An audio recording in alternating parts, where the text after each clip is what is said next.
For 12 years, my husband, Elias, has been the fruit master of our home. Every evening after dinner, while I'm curled up on the sofa reading, he brings me a small wooden bowl of sliced oranges. They are always perfect. The pith is completely gone. The slices are uniform. And they have this specific, sparkling sweetness that I've never been able to replicate when I buy oranges at the office. I always told him he must have a magic touch for picking the best produce at the market. He'd just wink and say, "It's all in the wrist, Maya." Last month, Elias had to fly out for a 3-day business trip. On the first night he was gone, I went to the kitchen to fix myself my usual bowl of oranges.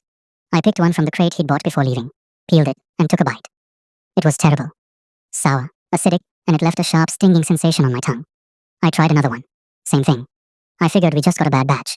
When he came home, I mentioned it. "The oranges in that crate are duds, honey. They're so sour, they're almost bitter." He paused, a strange shadow crossing his face. "Oh? Maybe I picked the wrong brand this time. I'll get better ones tomorrow." The next night, I finished my dinner early and went to the kitchen to get a glass of water. I stopped at the doorway when I saw Elias at the counter. He had the sour oranges out. He was meticulously slicing them.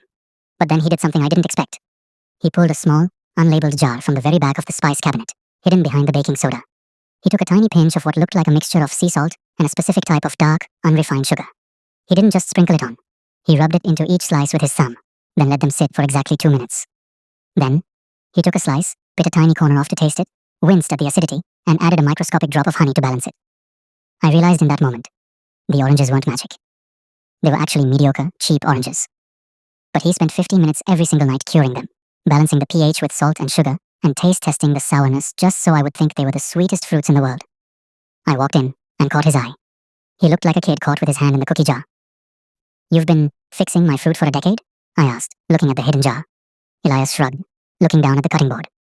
"You have a sensitive stomach, Maya. You love oranges. But the acid used to give you heartburn years ago. I found out that if I treated them this way, the acid neutralized and they tasted like candy. I didn't want you to stop eating your favorite thing just because it hurt." "But you hate the smell of oranges on your hands," I whispered, remembering how he always washed his hands 3 times after peeling them. He picked up the bowl and handed it to me. "I hate the smell, but I love the way you look when you eat the first slice and tell me I'm a genius." What makes these stories so special? Both stories highlight a beautiful psychological concept called invisible labor. It's when someone does something difficult or unpleasant so consistently that the other person begins to think it's magic or luck, when in reality, it's just pure disciplined devotion.